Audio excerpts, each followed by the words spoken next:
Donc, nous continuons avec la partie séminaire du cours. La prochaine fois, nous recevrons Jennifer Tamas.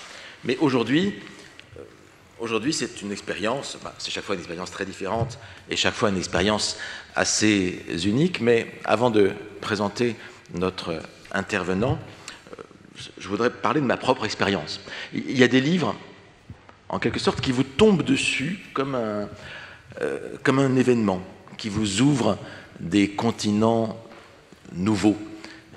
Je pense au sonnet de John Keats, découvrant une traduction d'Homère qui lui ouvre un océan. Bien, il y a un an, pour moi, ce fut le cas du livre de Philippe Bordas, Le célibataire absolu. C'est un gros volume que je voyais sur les tables de la librairie Compagnie. Un gros volume assez étrange, puisqu'il était dans la collection blanche de Gallimard, mais pas du tout au format habituel des livres de la collection blanche. Un très épais volume, en format carré, hors format, donc quelque chose d'assez rare qui invite à regarder un peu le format des éditions d'un coup de dé de Mallarmé. Et un livre dont les critiques étaient partout élogieuses.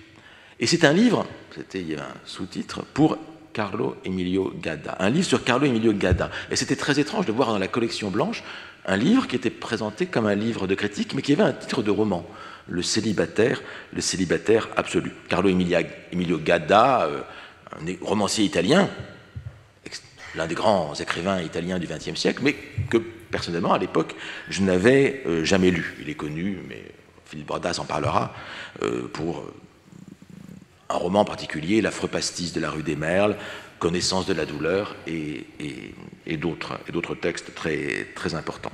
Et ce livre de Philippe Bordas, Le célibataire absolu, obtint une pléthore de prix, il faut le dire, le Grand Prix de la critique littéraire du Pen Club, le prix Louis Barthou de l'Académie française. Pour autant, est-ce qu'on lit volontiers la critique, un texte critique sur un auteur qu'on ne connaît pas? En vérité, je vous invite à le faire. C'est toujours un vrai plaisir de découvrir un auteur par un critique. Mais il faut se décider. Et puis finalement, ce livre est arrivé sur ma table et je me suis décidé justement à le lire. Et ce fut un véritable éblouissement. Ça a été pour moi, comme pour l'auteur, il vous le dira, je crois, pour moi, l'aventure d'une lecture. On découvre en fait un personnage, le narrateur, Philippe Bordas, qui est ébloui par sa découverte des textes de Gadda et qui fait une enquête. Et donc ce qu'on lit, c'est une enquête sur Carlo Emilio Gadda avec des photographies, puisque Philippe Bordas est aussi photographe, avec plein d'épisodes plus ou moins amusants ou très émouvants, comme la quête d'un manteau, par exemple, et puis une écriture. Il faut le dire, une écriture d'une infinie beauté qui donne envie, tout cela donne envie de découvrir Gadda. Alors, j'ai parlé du livre, maintenant qui est Philippe Bordas, je pense que rien ne le prédisposait a priori à écrire ce livre, Le célibataire absolu. Philippe Bordas était un journaliste sportif, amateur de cyclisme, photographe et écrivain. Voilà l'ensemble des activités. Et il a une activité multiforme de photographe, d'écrivain, avec un ensemble de... Il a été chroniqueur à l'Équipe du cyclisme, je crois. Et donc, on peut accueillir des sportifs ici, des gens qui ont... On peut accueillir à cette table des gens qui ont écrit un livre de photographie de lutteurs africains, l'Afrique au point nu, un livre qui est auteur de livres sur le cyclisme forcené, un livre avec MC Solar, le rappeur, MC Solar, 15 ans de ma vie dans les banlieues du monde, un roman, c'était le premier roman de Philippe Bordas, parce qu'ensuite Philippe Bordas s'est mis au roman, un roman autour de la fascination autour de Zinedine Zidane, que Philippe Bordas connaît bien, Chant furieux, d'autres romans encore, et puis ce dernier texte, je ne sais pas si c'est un roman, mais ça vous allez peut-être nous le dire. En tout cas, ça se lit de manière assez incroyable. Et donc, je suis content d'accueillir cette figure tout à fait étrange, qui est Philippe Bordas, qui va être ici notre passeur. Notre passeur. Non, j'aurais pas dû dire non, ça. Étrange, oui. Étrange, me semble-t-il, oui, étrange. Je confirme. Qui va être notre passeur vers un autre écrivain, un autre auteur, Carlo Emilio Gadda. Et c'est le titre de son intervention pour Carlo Emilio Gadda. Merci à vous, et puis bonjour à vous tous. Merci d'être venus pour entendre parler d'un inconnu par un autre inconnu, quasiment.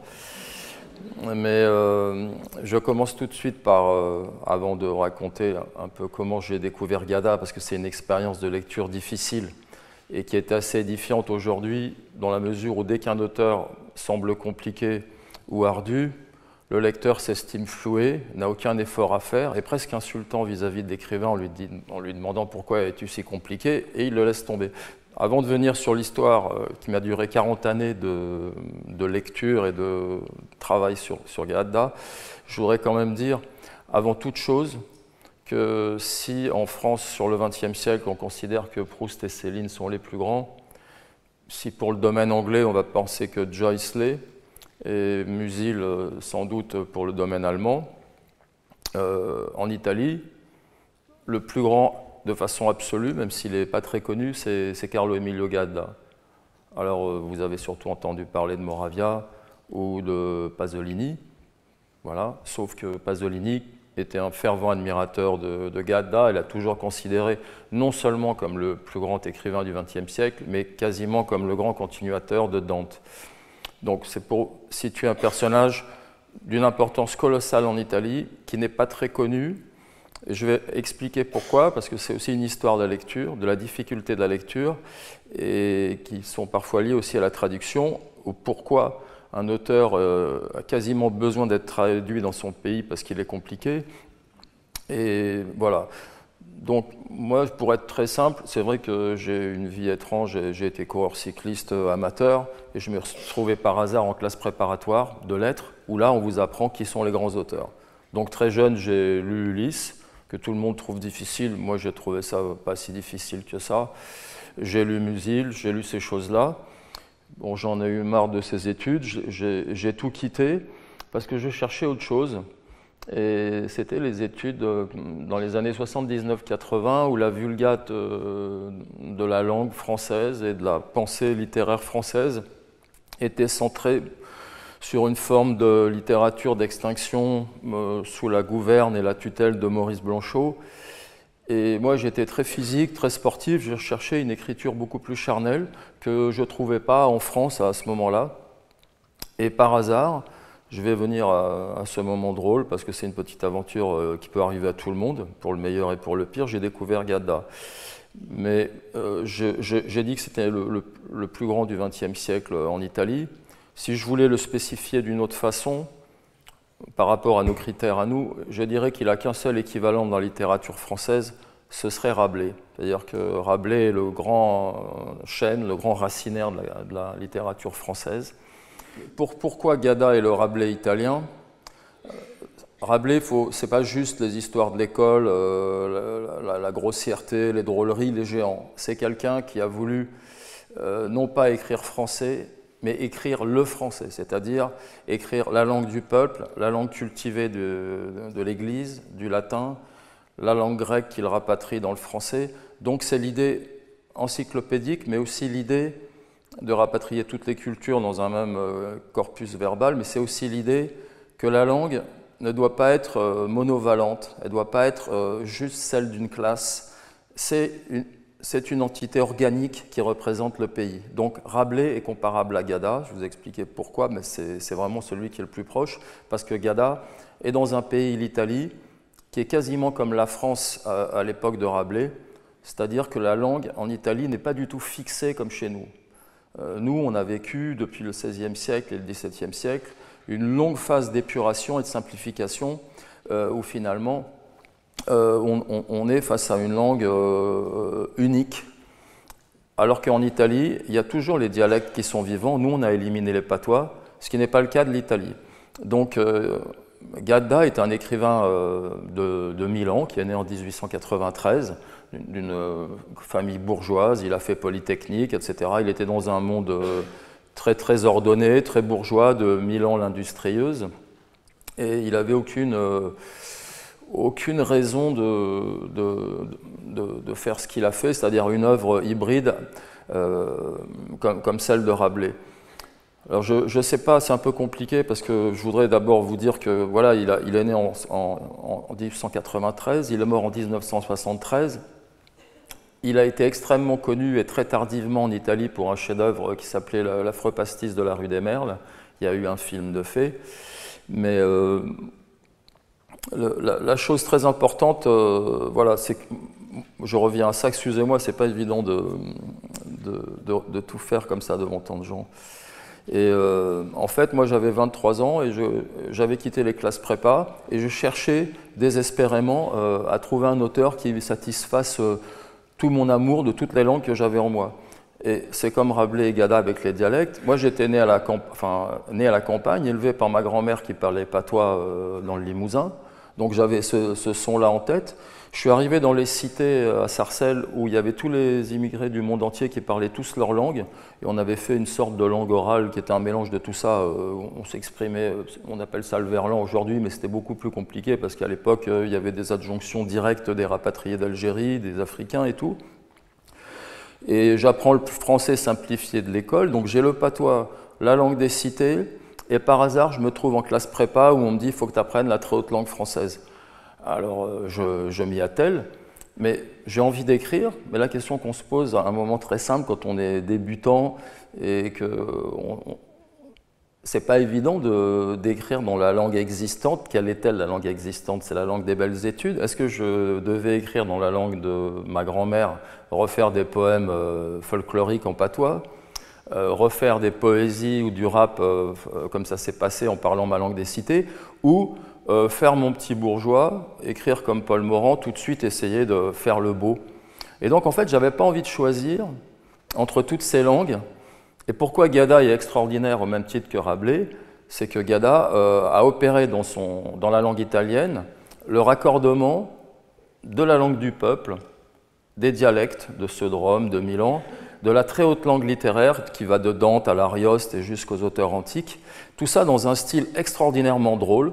Parce que pourquoi il est si proche de Rabelais aussi, c'est parce que la drôlerie fait partie de son œuvre. Et donc moi j'avais tout quitté et j'étais à Beaubourg. Et dans l'histoire de la lecture, Beaubourg, c'est un endroit très important parce que quand on n'a pas d'argent pour s'acheter des livres, et quand Beaubourg a été construit, c'est l'endroit où on pouvait venir vagabonder. Et pour la première fois, sans carte universitaire, on n'allait pas à Sainte-Geneviève ni rien quand on était dans la rue. On allait à Beaubourg. Donc là, à Beaubourg, on trouvait tous les livres qu'on essayait de lire dans une atmosphère un peu dénaturée, puisque tous les clochards venaient en même temps que nous se réchauffer. Et donc, c'était une apocalypse culturelle, mais extrêmement bénéfique. Et moi, je voulais sortir des études, des auteurs qu'on m'avait inculqués à l'école, de Blanchot, de tous ces auteurs qui étaient trop... pas juste déprimiste, mais trop maigre pour moi. Moi, j'avais besoin d'auteurs charnels. Donc, ce que je n'ai pas trouvé en France, je l'ai trouvé chez Gada. Mais comment je suis arrivé à Gada? C'est un truc de fou. Donc, j'étais avec les clochards aux étages supérieurs de Beaubourg, et j'en ai eu marre, je suis descendu à la petite librairie en bas, et dans la librairie, il y avait un étal, et je vois un livre, La connaissance de la douleur, Carlo Emilio Gada, mais il y a un petit médaillon avec la photo de l'auteur, et qui est le sosie absolu de mon grand-père, qui est en train de mourir à ce moment-là, et mon grand-père m'a appris à écrire et à lire. Donc une sorte d'achat pulsionnel identificatoire un peu limité. J'achète ce livre. Aucun des grands professeurs d'Hippocagne et de Cagne ne m'avait jamais parlé de cet auteur génial. Et donc je commence à lire ce premier livre qui s'appelle La connaissance de la douleur, et qui, dès la première page, foisonne, comme dans Rabelais, de mots bizarres, de trucages syntaxiques, d'étrangetés. Ça ne ressemble pas du tout à un récit facile. Et je commence une sorte d'apprentissage difficile. J'avais fait des études littéraires, mais en me mettant seul à Gada, j'ai recommencé mes vraies études littéraires. C'est-à-dire que j'ai commencé à chercher dans les dictionnaires, vérifier toutes les références. Et Gada a une réputation d'auteur baroque. C'est pas exactement ça, parce qu'il est extrêmement foisonnant. Et c'est plutôt que c'est un auteur qui cherche la concorde entre les langues basses et hautes. Donc moi, je suis tombé en amour de cet auteur, et je ne parlais même pas italien, et je suis parti en Italie de façon totalement inconsciente pour aller sur ses traces, et j'ai rencontré tous les grands intellectuels italiens de l'époque. Bon, j'ai rencontré Moravia, que j'aimais pas tellement, mais il fallait quand même qu'il me raconte ce qu'il savait. Mais il y avait Pietro Cittati qui est décédé, Alberto Arbasino, enfin, ils ont tous été extrêmement accueillants. Et j'ai commencé un travail de police. Peut-être que je n'avais pas les moyens littéraires de rentrer bien dans l'œuvre et de bien la comprendre. Donc c'est par le biais de la photo, de l'enquête policière et de l'enquête, de l'investigation que je vais à lui. Donc je suis allé à Milan, et pour revenir sur la névrose première de Gadda, parce que tous les écrivains ont une névrose secrète, j'ai dit qu'il était né à Milan d'une riche famille, et son père était un industriel du verre à soie. À l'époque, ça marchait très bien, et comme tous les grands bourgeois de Milan, le chic du chic, c'était de se faire construire une villa en Brianza, au nord de Milan. Sauf que le père fait faillite, après avoir construit une maison colossale, décède très très vite, et Gadda, avec son frère et sa sœur, se retrouve sans argent dans une maison immense, impossible à entretenir, et de la vie de bourgeois, jeune polytechnicien promis à tout un brillant avenir dans Milan même, il se retrouve à vivre la faim et le froid dans une maison trop grande. Et toute l'histoire du premier livre que j'ai adoré, qui est La connaissance de la douleur, on a parlé de Don Quichotte, c'est une variation d'une sorte de prince désargenté, d'aristocrate nihiliste, totalement aigri, qui vit avec sa mère dans cette maison. Et pourquoi ce... J'ai une autre photo, tu vois. Voilà, vous voyez, une maison absolument délirante. Et donc c'est la matrice de l'œuvre. Donc moi je pars dans ma petite Renault 5 en 89, je visite tout ça, je fais des photos, je rencontre tout un tas de gens. Et alors l'histoire commence, c'est que j'arrive à Rome, je retrouve la maison où il vivait, l'immeuble où il vivait sur le Monte Mario. Et là, parlant à peine italien, je questionne tous les voisins, les voisines, etc. Et je tombe sur le même palier sur une petite bonne femme toute simple qui faisait son ménage, qui était la voisine de Gadda. Et on sympathise, vous voyez, je rentre dans l'œuvre vraiment par le bas, quoi. Donc c'est pas une exégèse, on va pas me demander de faire la préface de la Pléiade avec ce genre d'expérience, c'est clair. Donc je sonne chez la voisine et on discute, et puis j'apprends que Gadda, pourquoi j'ai donné ce titre au livre du célibataire absolu, c'est que c'est un gars qui était complètement coincé, traumatisé par sa mère qui les a mis dans la misère et le froid. Ça a dû totalement déglinguer sa sexualité. On ne lui connaît aucune conquête féminine, aucune conquête masculine. Et comme il a un talent extravagant tellement unique, il n'est d'aucune école. Il n'a pas d'antécédents ni de suiveurs. Donc en fait, le célibataire absolu, c'était ça. Et alors, pourquoi j'en arrive là? C'est que la voisine me dit que quand Gadda est mort, tout a été hérité par la gouvernante de Gadda, qui n'avait pas d'enfant, qui était une femme complètement analphabète, et que cette gouvernante, au lieu de prendre comme relique extraordinaire tous les objets, vous savez, il y aurait la pipe de Zola, elle serait déjà au musée. Non, là, elle fait plaisir à ses cousins, elle donne des habits à un tel, à un jardinier et tout. Et quand Gadda a eu son plus bel honneur, c'est-à-dire quand La connaissance de la douleur est sortie en 63, il faut voir le niveau littéraire que c'était à l'époque, il a eu le plus grand prix, qui était le prix Formentor, qui était le Grand Prix international de littérature, et il l'a eu, excusez du peu, devant Ada de Nabokov et la pornographie de Gombrowicz. Mais comme c'était un grand bourgeois très maniaque, très coincé, et extrêmement gourmand, comme dans un film de Fellini, il avait plein de costumes couverts de taches de sauce tomate. C'était une sorte de bourgeois maladroit. Donc pour ce prix, il va s'acheter un costume tout neuf et un imperméable extraordinaire. Et donc toutes les photos de la réception du prix, il porte un imperméable vraiment impeccable. Et la voisine analphabète me dit que la gouvernante analphabète lui a offert cet imperméable-là. Pourquoi? Pour que son mari, qui est taxi, ne salisse pas son survêtement la nuit quand il fait ses tournées en voiture dans Rome. Et moi, d'un seul coup, je commence à fantasmer. Je pense à la police de Proust, au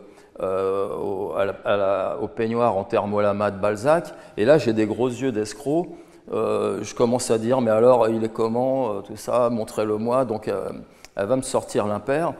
Et là, je pense que mes yeux brillaient trop, parce que si j'avais eu l'air totalement négligent, il me l'aurait peut-être donné. Mais là, il voit mes yeux briller, puis c'est comme des Thénardier dans une comédie à l'italienne. Ils se regardent comme ça, ils se font un petit signe, et c'est refus. Alors, je n'allais pas proposer de l'argent ni rien. Donc, je continue mon enquête, et le truc incroyable, et c'est comme ça que commence mon roman essai, je ne sais pas. 2 mois plus tard, à Paris, là, cette voisine très très sensible, mais j'étais jeune à l'époque, j'avais l'air un peu timide, alors je l'avais attendrie. Et je reçois un petit paquet à Paris, et où il y a, elle m'avait envoyé la casquette de l'imperméable. C'était une relique extraordinaire. Et puis là, pendant le Covid, on ne pouvait pas sortir, et puis je ne sais pas, j'étais en train de gamberger, je me dis que finalement, je n'ai pas tellement de choses de valeur chez moi. J'ai le premier livre de Francis Ponge, édition numéro 1, c'est mon plus gros trésor. Et puis je me dis, assez fier, j'ai quand même la casquette de Gada. Alors je fouille dans le tiroir, et là il se passe un truc de dingue, je regarde dans l'enveloppe, et non seulement je sors la casquette, mais dans le fond, j'avais jamais mis mes doigts jusqu'au fond, je bute sur un petit bout de papier plié en 8.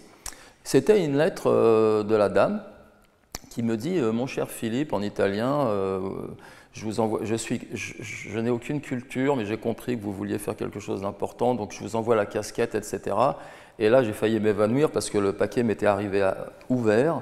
Et elle me dit « Je vous ai mis aussi la cassette que j'ai enregistrée avec mon mari de 3 heures d'interview de Gadda avant sa mort. » Donc c'était une femme analphabète qui avait enregistré Gadda, qui me l'envoie, et ça a été perdu. Donc d'un seul coup, c'est comme ça que j'ai décidé d'écrire le livre, sur une sorte de raconter toute cette enquête. Donc voilà, ça c'est pour la petite histoire. Et pour l'autre petite histoire, c'est un truc très italien, mais assez émouvant, c'est qu'aujourd'hui, c'est pas la première fois qu'en Italie, ce sont des petites gens qui récupère l'héritage d'une personne énorme. Le poète Léopardi est mort sans enfant, c'est un copain à lui qui a tout gardé, qui est mort aussitôt après, et c'est les 2 domestiques de ce personnage-là qui ont été les ayants droit de Léopardi, qui est le Mallarmé italien, je sais pas, ou le Baudelaire en même temps, donc il y a un truc à l'italienne très drôle sur Gadda.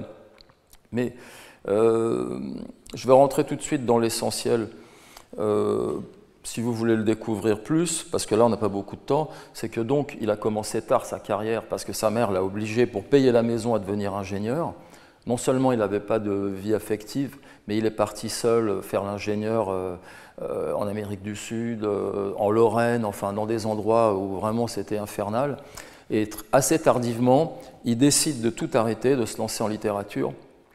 Et le truc extraordinaire, et c'est ça qui a fasciné Pasolini et les Italiens, c'est qu'il ne décide pas de se lancer en littérature pour faire des petites nouvelles, des petites choses. Il a une sorte de projet démesuré, qui est celui déjà, qui a été celui matriciel et fondateur de Dante.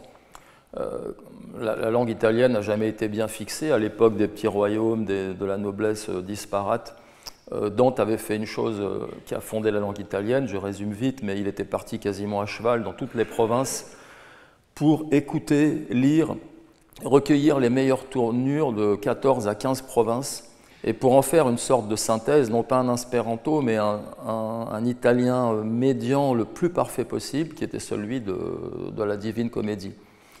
Et Gadda, qui naît à Rome,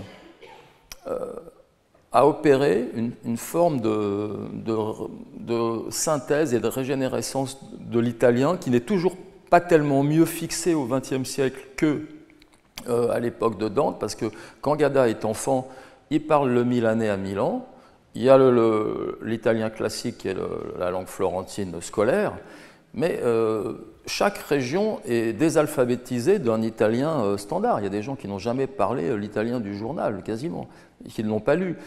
Donc il a tout à refaire. Et ce gars-là qui n'a pas d'argent, qui est totalement névrosé, c'est vraiment un type qui a souffert toute sa vie. D'ailleurs, un titre comme ça, La connaissance de la douleur, déjà ça emblématise quelque chose qu'on ne peut pas, qui est insurmontable. Il est de Milan et il écrit le chef-d'œuvre de la langue de Milan qui s'appelle l'Adalgisa. Si vous pouvez lire ça, c'est traduit au Seuil. c'est magnifique. Et surtout, là déjà, il montre qu'il peut récupérer tout le dialecte milanais, qui est très particulier, et qu'il malaxe dans toute la culture milanaise, tous les grands auteurs anciens, et toute l'histoire avec les Visconti, les Sforza, etc. Donc, il fait une synthèse de la langue et de la culture milanaise avec la Dalgisa.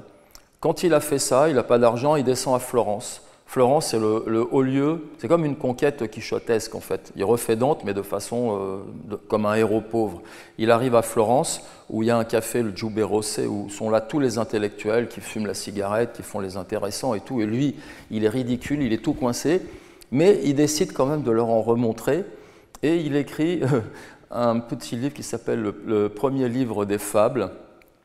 Et pour être plus florentin que les vieux florentins, il l'écrit en florentin ancien, semi-préhistorique, c'est des poésies extraordinaires, mais juste pour montrer aux gars du café que l'italien, c'est lui, en chacune des régions. Donc c'est une sorte de conquête impériale à la César, un truc très italien, mais ça ne l'a toujours pas fait connaître, ni rendre riche, et là, il doit s'attaquer à la ville des villes, à Rome, et il décide d'aller à Rome, et de régler son compte à tous les autres écrivains, parce que s'il trouve la langue de Rome, s'il pose son équation verbale sur Rome, il aura accompli ce grand voyage, il aura traversé toute l'Italie, et là à Rome, il écrit ce livre qui s'appelle L'affreux pastis de la rue des Merles, c'est celui que je vous conseille de lire en premier, qui est un livre complètement délirant et très drôle. C'est une sorte de polar qui va dans tous les sens, avec un commissaire extravagant. Il faut imaginer une écriture extrêmement dense et drôle avec beaucoup d'oralité, beaucoup de dialectes, énormément de références aux grands auteurs anciens, mais qui sont toujours amalgamés dans le corps du texte, c'est pas pédant, c'est extrêmement drôle. C'est comme si c'était une synthèse parfois de Fellini pour la poésie, comme dans Fellini Roma, ou dans les côtés extraordinairement drôles des enquêtes dans Le Petit Peuple. Si vous aimez les films de Dino Risi ou les personnages de Nino Manfredi dans Affreux, sale et méchant, il y a aussi ça. Et donc, je vais vous lire un petit extrait pour que vous voyez, non pas un truc drôle, mais un truc assez émouvant, parce que dans ce livre-là, c'est l'histoire d'une comtesse extrêmement riche qui est assassinée dans un immeuble, et peu de temps après, il y a une autre femme qui est assassinée, et tout le projet du livre, c'est de faire un polar autour de la question ovarienne et génésique de la fécondation, parce que Rome, c'est la naissance par la louve, c'est le cœur de l'Italie, et il y a toute une métaphore, une allégorie secrète sur la fonction génésique. Et le livre est extrêmement drôle parce que c'est des femmes riches et très bourgeoises. Alors Gada, c'est son milieu, il sait très bien faire description de ces femmes-là. Je vais vous faire une description, vous en lire un passage. Et en même temps, il y a un commissaire qui est lui, en fait, qui est un mec complètement détraqué, parce que Gada a fait des études philosophiques énormes, il connaissait Leibniz par cœur, mais au lieu, comme Leibniz, de trouver tous les systèmes de cause et de tout mettre en ordre comme un bon commissaire, Gada, comme ce commissaire, est complètement détraqué. Au lieu que ce soit l'harmonie préétablie comme dans Leibniz, avec Gada, c'est la disharmonie préétablie, c'est-à-dire que tout va de travers, donc c'est très drôle, et dans une langue qui est très riche, mais qui n'est pas difficile, parce qu'il y a le rire. C'est comme la sophistication chez Fellini, on ne voit pas le travail extraordinaire qu'il y a sur le style. Et donc, je vais vous lire un petit extrait pour que vous voyez la densité et la beauté de la langue. C'est très pictural, très pictural, le travail de Gada. C'est très littéraire, il y a énormément de référents, mais il a une fascination énorme pour Caravage, qui est quand même le personnage qui grandit les petites gens, c'est-à-dire tous les petites gens du dialecte, il les met dans un cadre somptueux et nobiliaire. Et dans les tableaux de Caravage, il y a toutes les classes sociales qui se rejoignent dans une sorte de splendeur, mais il y a toujours une sorte d'émotion des petits enfants blessés qui sont là dans un coin et qui rappellent toujours la névrose enfantine de Gada qui n'a pas eu une belle enfance.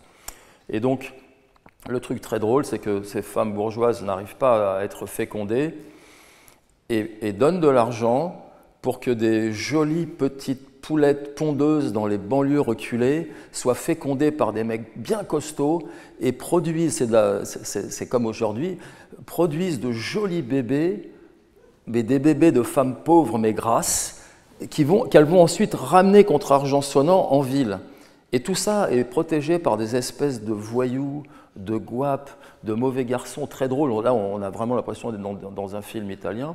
Et alors, ce commissaire qui est le double de Gadda, qui s'appelle le commissaire Ingravallo, parce que alors Ingravallo, c'est comme gravide, donc c'est encore un nom qui porte la fonction génésique de la fécondation. Et donc, il arrive sur les lieux du crime. Et là, il y a une bourgeoise qui a été assassinée. Et non, j'ai pas de photo. Non, j'ai pas de photo de femme assassinée. Désolé. Alors, c'est Madame Liliane. Le corps de la pauvre Madame Liliane gisait là, dans une posture infâme, sur le dos, sur sa jupe de laine grise et sa combinaison blanche retroussée presque jusqu'à la poitrine, comme si on avait voulu dévoiler la fascinante candeur de ses dessous, s'assurer de leur état de fraîcheur.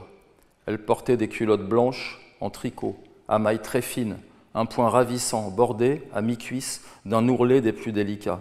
Entre cet ourlet et les bas, impalpable et soyeuse lumière, s'offrait l'extrême chlorotique éclat des chairs nues. Ces deux cuisses entr'ouvertes, que les jartelles d'un ton lilas semblaient vouloir souligner, n'avaient plus rien de tiède et déjà se disposaient au froid, le froid des tombeaux et des demeures taciturnes. L'officiante précision du tricotage moula inutilement, aux yeux de ces coureurs de boniche, les sollicitations fatiguées d'une volupté dont l'ardeur, le frémissement, paraissaient s'être à peine exhalés de la moelleuse douceur du mont, de la fente, signe charnel du mystère. Les jartelles tendues, à peine ondulées sur les bords, une ondulation claire de laitue, cet élastique de soie mauve, cette nuance dont émanait comme un parfum, témoignait, eût-on dit, de la frêle distinction et de la femme et de son rang, du charme discret des atours et des gestes, du mode secret de la soumission, désormais changé en une immobilité de choses, de mannequin désarticulé. Tendu dans la blonde élégance d'un presque nouvel épiderme, offert, sur la tiédeur créée par la moderne magie des mailleuses blasphèmes, les bas gainés de leur lueur, le galbe des jambes, des genoux superbes, les jambes un peu écartées, dans une horrible invitation. Ses yeux. Où et qui donc regardait-il ces yeux? Ce visage. Et elle était griffée, la malheureuse, jusque sous l'œil et sur le nez. Ah, ce visage. Qu'elle était lasse, pauvre Liliane, la tête dans le nimbe enveloppant de ses cheveux, malgré tout charitable. Oui, charitable. Ce visage effilé dans sa pâleur exsangue, émacié par la succion atroce de la mort. Voilà. Alors là, c'est très pictural. On a l'impression de voir un tableau de maître italien à la fin. Il y a des passages extraordinairement drôles pendant tout le livre. Donc j'ai peut-être plus beaucoup de temps, je ne sais pas. Et donc, ah oui. Donc, je vous montre quelques photos de c'était Gadda quand il a, comme Céline et finalement toute cette génération sacrifiée des Aragons bretons.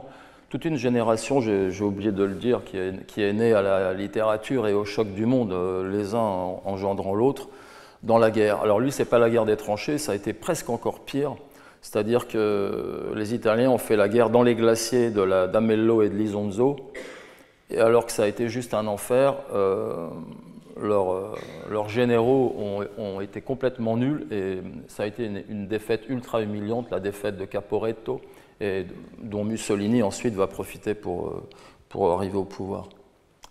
Oh ben non, c'est super mon truc. Voilà. Donc voilà le gars, c'est juste pour vous montrer le gars pas du tout à l'aise, complètement. Alors voilà, ça c'est une très belle photo que j'ai récupérée, c'est lui qui est ingénieur. Et alors non seulement, comme je vous l'ai dit, il a voulu faire le roman de Rome et en assurer l'équation définitive, mais pour gagner un peu d'argent, il avait un poste extraordinaire en tant qu'ingénieur. Il était chargé de gérer le système d'électrification du Vatican, Fiat Lux. C'est-à-dire que le gars, il était... c'est très étrange. Alors à la fin, étant ingénieur, il aidait ses copains écrivains à calculer le nombre de livres qu'ils pouvaient mettre sur une portée de 5 mètres dans leur maison pour pas que le bois casse. Mais il était extrêmement pauvre, il a eu très peu de récompenses. Et pourquoi aussi il n'a pas été connu après la guerre? On parle de la question de la lecture, mais c'est beaucoup idéologique. Il avait l'air toujours d'un bourgeois engoncé, et après-guerre, c'était quand même le moment de l'exaltation communiste et gauchiste, Et Moravia et tout ça, ils étaient tous là-dedans. Et Gadda, il était complètement coincé. En plus, il n'avait pas de sexualité et on ne voulait pas de lui. Il n'y a que Pasolini qui n'arrêtait pas de dire le grand révolutionneur, c'est lui, parce qu'il a complètement modifié la langue, c'est pas vous. Et donc, le miracle aussi, et pourquoi moi j'ai réussi à rentrer dans son œuvre, c'est qu'il y a eu des traducteurs absolument géniaux. Parce que pour traduire Gadda, ce n'était pas le tout venant qui pouvait faire ça. Et j'ai eu la chance quand même, et j'en ai rencontré certains, d'avoir cette transmission qui s'est faite. Voilà. Alors ça, c'est à peu près le sosie de mon grand-père, vous voyez, c'est le mec assez sympa, expert comptable. Ouais, Gadda, c'était ça. Donc, vie sexuelle nulle, hein, on est d'accord. Voilà. Ça, c'est le livre, le livre que j'ai vu la première fois voilà, on est à la lecture, non pas par un conseil de professeur agrégé, mais par un sosie de son grand-père. Donc je raconte ça dans le livre aussi. Voilà, ça c'est à peu près, voilà, ça ressemble énormément à mon grand-père. Donc voilà, ça c'est l'imperméable extraordinaire qu'il portait le jour de la remise du prix Formentor. Imaginez par exemple que Modiano reçoit le prix Nobel, il s'achète une liquette en alpaga. Et ça revient au gars qui fait les poubelles en bas de chez lui. Vous voyez ce que je veux dire? Ça, c'était un peu ça. Je continue. Alors ça, c'est extraordinaire. C'est dans mon enquête parce que je suis allé à Milan. J'ai retrouvé la première page manuscrite de la connaissance de la douleur. Donc ça permet de voir sa graphie, quoi, voilà. Donc, bon, je ne veux pas compliquer la présentation. Il me reste combien de minutes? Non, bah, bon voilà, bah, écoutez, moi je ne vais pas faire une exégèse, je voudrais juste que vous preniez le temps de regarder les bouquins, tout est chez Bourgois et au Seuil. Et puis surtout, si vous êtes là, c'est que vous êtes des lettrés, des intellectuels et que vous avez une belle bibliothèque, même si vous n'avez pas tout lu. Donc ce que je conseille, pour ne pas être humilié si des gens viennent chez vous, vous avez tous un Don Quichotte, un Joyce, un Musil que vous n'avez pas lu, surtout le deuxième tome, personne ne l'a jamais lu. Donc vous avez Ulysse que vous avez commencé. Pour votre standing, c'est ça que j'ai dit, pour votre standing, vous mettez 2-3 Gadda, et dès que quelqu'un rentre, dit « Ah mais tu l'as pas lu ?» Et là, vous marquez un point. Bon, merci à vous.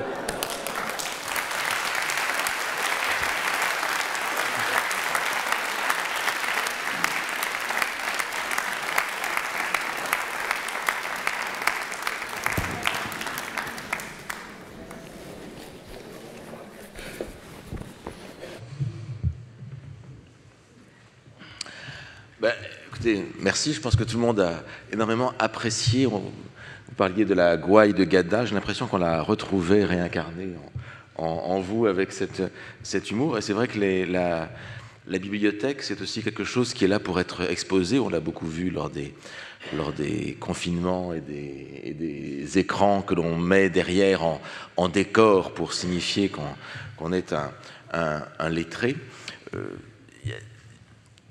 J'ai beaucoup apprécié la mention des clochards de Beaubourg. C'est un lien entre Beaubourg et le Collège de France.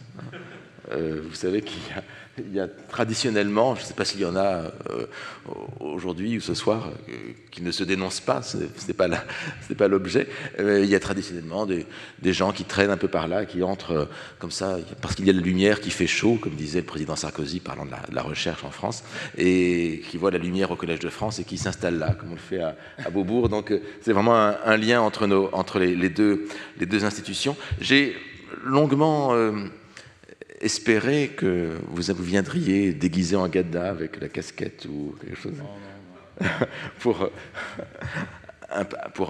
réincarner ici le personnage.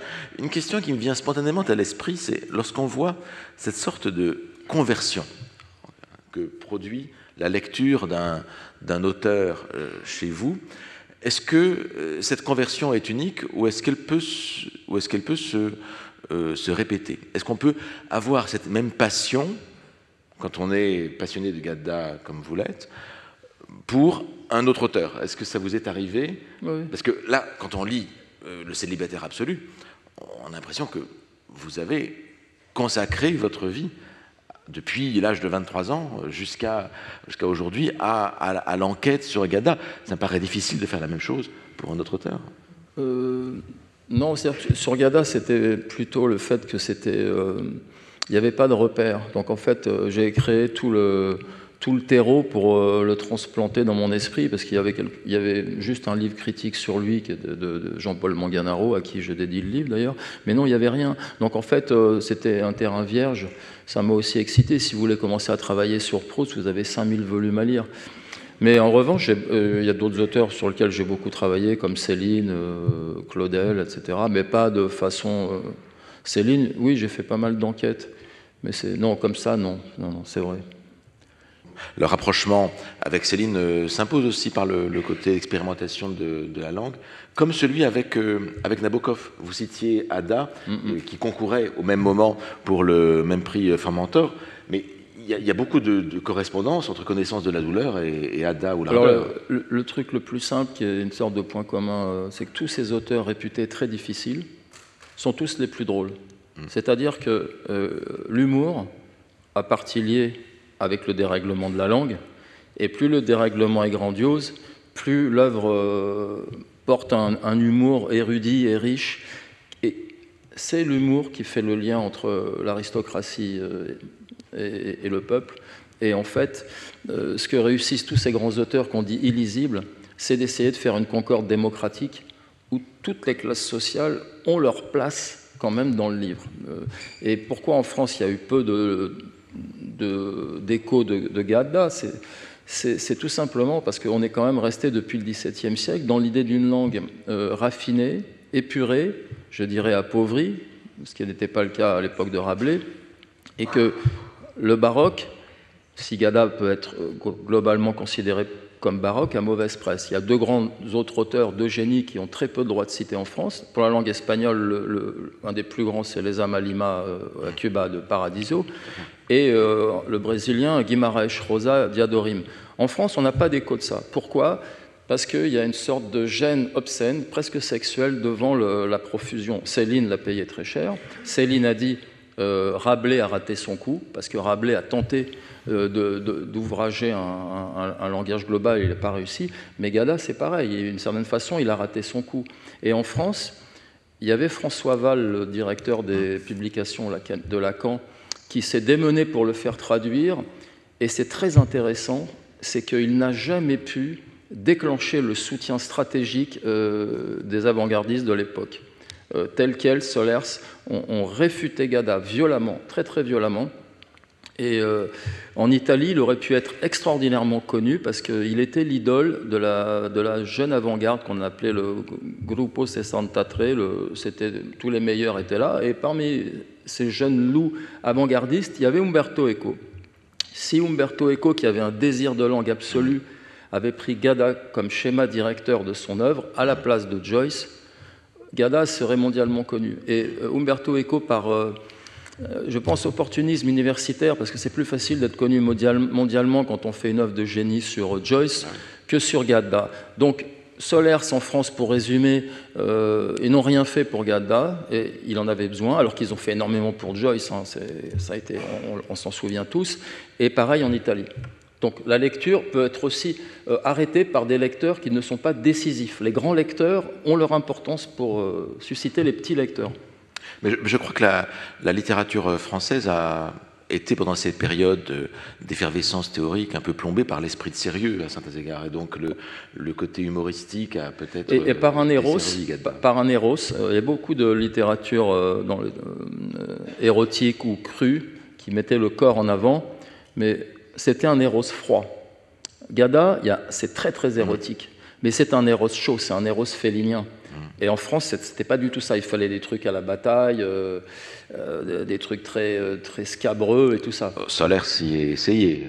Non, voilà. Et donc, ce qu'il y a d'extraordinaire avec Gadda, si vous le lisez, c'est que c'est un mec qui n'a eu aucune vie sexuelle et qui a une préscience picturale et organique de la femme qui est très étrange. C'est comme le monologue de Molly Bloom dans Joyce, ou même Céline dans Maura Crédit qui a une écriture absolument atroce sur l'avortement, etc. Mais c'est des perceptions qui sont d'un Eros qui n'était pas celui des années 70. Vous voyez. Mais c'était très sensible dans le passage que vous avez lu. C'est tout de même la description d'un cadavre, mais d'un érotisme. C'est un tableau, en fait, ce qui fait, c'est un travail pictural. Le rapprochement avec les Amalima et de Paradiso, et je trouve aussi très intéressant. Là aussi, autre conseil de lecture, il faut absolument lire Paradiso de Les Amalima, qui là encore est l'un de ces chefs-d'œuvre totalement méconnu, ouais. Et là aussi paru au Seuil, je pense avec le soutien de François Val, ouais, semble-t-il, également.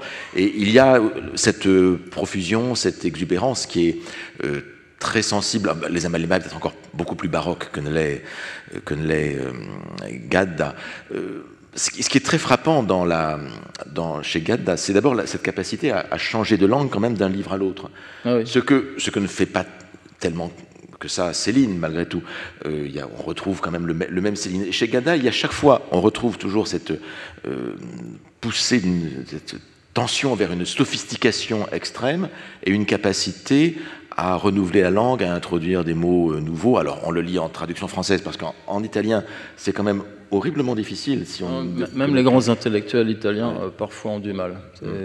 Donc, c'est aussi ça. C'est-à-dire, ils ont été aussi, eux, habitués, comme nous ici, à perdre la capacité des hautes lectures. Il y a une perte de capacité à lire des textes difficiles qu'on voit en France, mais aussi en Italie. Mais L'Afropastis de la rue des Merles est un livre extraordinaire qui, effectivement, a un côté plein d'aventures, de rebondissements. On se croirait dans un mauvais polar, et avec une sorte d'inspecteur Columbo un peu sadique. Mais en même temps, c'est un livre qui demande une concentration extrême de la part du lecteur. Tous les plus grands spécialistes de Gadda, comme Pietro Citati, ce genre d'essayistes, disaient qu'on ne peut pas lire plus de 2 à 3 pages dans la journée. Et c'est comme la haute cuisine, vous ne pouvez pas manger un plat au safran, on ne mange pas 27 coquilles Saint-Jacques, vous voyez. C'est d'une densité extrême. Chaque phrase demande à être méditée pour comprendre exactement ce dont il retourne. Donc c'est vraiment une expérience interne, d'ascèse. C'est à la fois drôle, exubérant, mais en même temps très ascétique par l'exigence qui est demandée au lecteur pour comprendre de quoi il retourne, de quoi il est question. Et de ce point de vue-là, on est effectivement dans l'avant-garde. Mais une avant-garde qui, une fois qu'on comprend, est tout à fait réjouissante. Et alors, j'ajoute juste une chose que Gadda a faite que personne n'a fait, c'est que personne n'a écrit de pamphlet contre Hitler, par exemple. Aucun grand écrivain n'a jugé bon d'écrire un pamphlet contre Hitler. Et Gadda, que tout le monde disait gros bourgeois empesé, a été comme tous les intellectuels, un peu pro-Mussolini au début, dans les années 20. Mais après, il a vu que c'était n'importe quoi. Et il a écrit un pamphlet contre Gadda qui s'appelle « Eros et Priape ». Alors ça, si vous pouvez le lire, c'est d'une drôlerie, mais imprécative et méchante, parce qu'il y a la douleur, comme Céline, de quelqu'un qui a été envoyé au casse-pipe à la guerre. Et il y a énormément de livres de Gadda qui sont faciles à lire. Il y a le journal de guerre, quand il était prisonnier. Il y a des petits recueils de nouvelles, Les merveilles d'Italie, des choses comme ça. Les années, c'est extraordinaire. Mais je vous conseille de commencer par l'Affreux Pastis, parce que vraiment, c'est très très drôle. Et imaginez-vous que vous êtes dans un film, une synthèse d'un film de Fellini, avec Manfredi et des personnages d'affreux, sales et méchants. Et sauf que de temps en temps, ces personnages affreux, sales et méchants vont laisser glisser une petite citation de Tacite ou de Léopardi, mais bon, c'est pas... Donc il y a une nouvelle traduction qui est sortie il y a quelques années par Jean-Paul Moganaro de l'Afropastis de la rue des Merles, et qui est plus précise. Alors moi, j'ai pas eu le temps vraiment. J'ai lu la première traduction, mais le travail de Moganaro est moins francisé. C'est-à-dire que le premier traducteur a musiqué Gadda dans une note française, et comme il y a tous les dialectes romains que Gadda est allé étudier avec des poètes locaux. Il y a le romanesco, il y a le dialecte sicilien. Et le premier traducteur, lui, tous ces dialectes italiens, il les a traduits par de l'argot français. C'est assez drôle. Donc, ils parlent tous le même langage. Alors, c'est un travail de dingue pour le traducteur. Et puis, même nous, on est incapable de voir que c'est un peu du sicilien. Alors, quand c'est très guttural, on voit que c'est du dialecte milanais. Non, il y a un vrai problème. Et pourtant, moi, c'est un hommage énorme au traducteur, c'est que l'amour traverse quand même la page quand des grands génies de la langue font de la traduction. Il y a quand même ce miracle-là qui est manifeste dans le cas de Gadda.